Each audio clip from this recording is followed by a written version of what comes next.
Fala galera, professor Juarez para mais uma aula de Geografia. E hoje o tema é de transportes e comunicação, beleza? A gente vai falar um pouquinho sobre a conexão do território nacional, né? Que acontece em redes, tá? Óbvio que você já sabe disso, né? Você é um aluno sinistro, aplicado demais. Então você sabe que algumas tecnologias mudam e elas passam a aproximar os lugares cada vez mais, tá? Isso vai acontecer tanto numa escala mais local, quanto numa escala mais global das coisas, beleza? E as tecnologias que provocam essa mudança e passam a aproximar os lugares são as tecnologias de comunicação, tá? E as tecnologias de transporte. Se o transporte melhora, se a comunicação melhora, a gente consegue chegar mais rápido aos lugares, a gente consegue se relacionar e trocar ideia mais rapidamente com outras pessoas que estão afastadas da gente, por exemplo, beleza?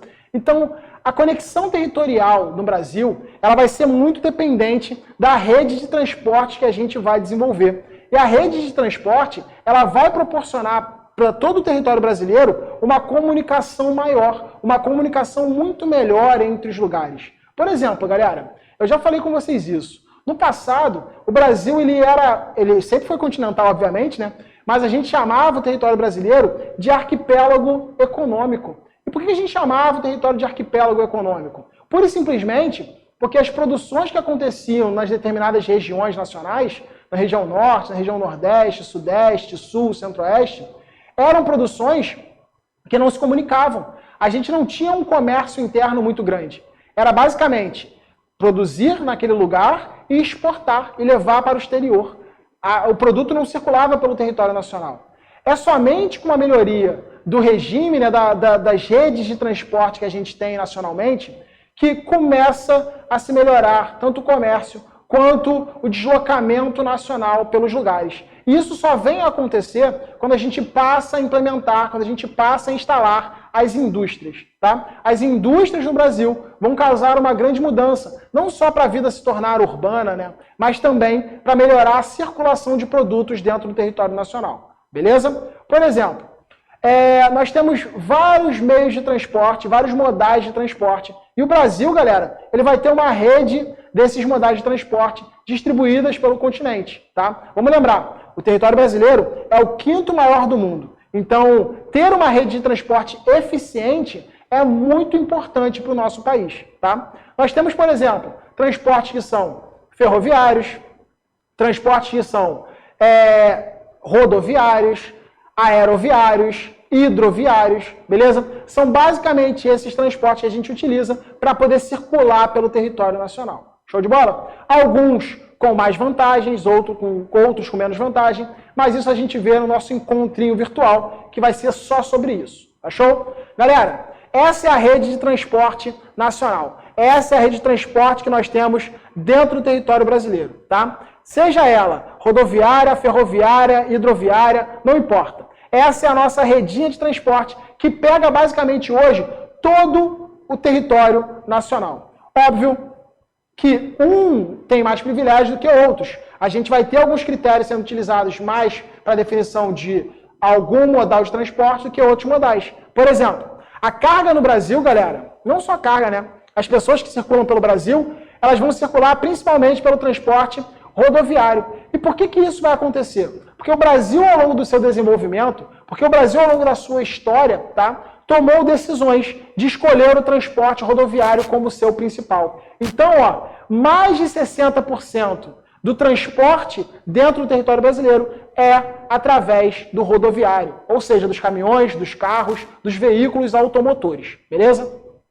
A gente vê aí que 20% vai ser através do transporte ferroviário, ou seja, um número muito baixo, né? E principalmente concentrado na região sudeste e sul do Brasil, tá beleza? Nós temos 13,6% com o transporte aquaviário, principalmente o transporte aquaviário que acontece de modo fluvial, ou então o marinho que vai acontecer aqui pela costa do... Opa, costa vem pra cá. Pela costa do território brasileiro, chamado de cabotagem, tá beleza? Que vai de porto a porto, sem perder a costa de vista, tá beleza? Então só 13% vai ser feito pelo sistema de cabotagem.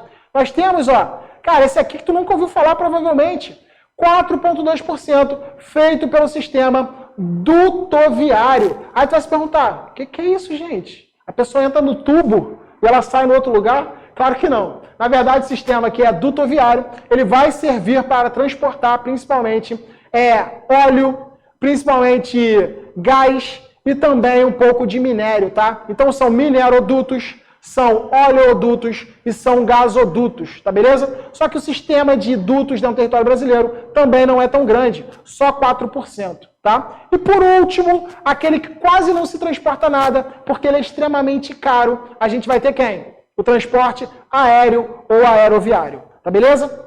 Então essa é a nossa rede, esses são os nossos principais, meios de transporte, e a gente tem a concentração em qual mesmo? No transporte rodoviário. A gente segue muito a estrutura, a ideia do rodoviarismo, tá beleza? E isso é uma construção histórica. Show de bola? Vamos lá, galera. Outra parte importante que a gente estava falando tem a ver com os meios de comunicação. Por exemplo, a gente está tendo aula, eu não estou com vocês, a gente não está fisicamente, mas os meios de comunicação permitem essa maior aproximação nossa. Beleza? O brasileiro, galera, ele é muito ligado a essa comunicação, é muito ligado aos meios de comunicação diferentes. Isso vai entrar como várias áreas. Por exemplo, a gente pode falar da TV, a gente pode falar do rádio, a gente pode falar da internet. Hoje, principalmente com os aparelhos celulares, os smartphones, a gente facilitou a comunicação. Por exemplo, dados mostram, galera, que o Brasil tem mais aparelhos celulares, tem mais aparelhos que permitem, essa comunicação da telefonia móvel do que propriamente brasileiros. Olha que doideira. Então, a gente tem muita gente que tem acesso à informação, mas óbvio, que esse acesso ele vai ser dado de forma muito desigual. Por exemplo, quando a gente olha esse mapa aqui, a gente vê que são os domicílios com serviço de telefonia móvel dentro do território brasileiro, tá? Nós temos aqui uma parte da região Nordeste e da região Norte do Brasil com os índices mais baixos de atendimento da telefonia móvel. Ou seja, uma concentração aí de maior desigualdade social. Enquanto o Centro-Oeste, o Sudeste e o Sul do Brasil têm um atendimento muito bom, com mais de 90% dos domicílios tendo acesso a esse serviço. Tá? Então o território nacional ele acaba sendo muito desigual em relação a esse atendimento, ele acaba sendo muito desigual em relação a como as pessoas vão ter acesso aos serviços. Show? Por exemplo, olha aqui, galera, a desigualdade que a gente vai ter no acesso aos meios de comunicação, tá? Ao longo desse tempo. Foi estudado, que a gente teve durante o ano de 2017, 96% dos domicílios do país têm acesso à televisão. Então, ainda hoje, a principal fonte de informação dos brasileiros não é a internet. Você, meu aluno que está pensando que a internet é o principal meio de informação, não é, tá? A TV, ela ainda hoje é o principal meio de comunicação e de divulgação de informações do território brasileiro. Isso vai acontecer pela desigualdade que nós temos, galera? Nem todo mundo tem acesso à internet, nem todo mundo tem acesso à internet de qualidade. E esse é até um dos problemas discutidos hoje em dia, quando a gente está fazendo esse sistema por conta da pandemia, tá bom? Porque muita gente não tem acesso à internet, muita gente não consegue desenvolver a vida muito bem, já que ela vive num espaço muito desigual, tá beleza?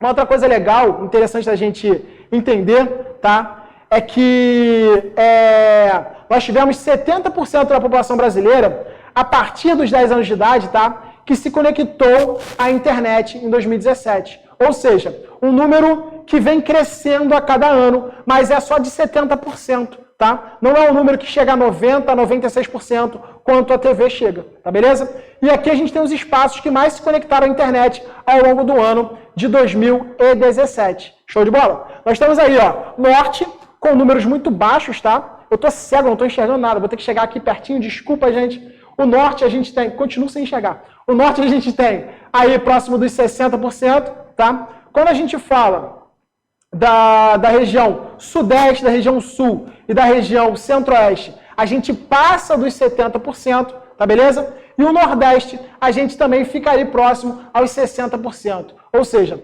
Sudeste, Sul e região Centro-Oeste, aquela região que nós chamamos de Centro-Sul, que nós já estudamos, é a área que mais vai ter acesso a essas informações, tá beleza? Enquanto o Norte e Nordeste ainda não teve uma chegada muito grande, graças à desigualdade territorial que nós temos no Brasil. Tá show? Galera, por hoje é só, tá bom? Comunicação e transporte, a gente vai continuar falando disso nos nossos encontros virtuais, tá beleza? Até mais, beijão, tchau, tchau.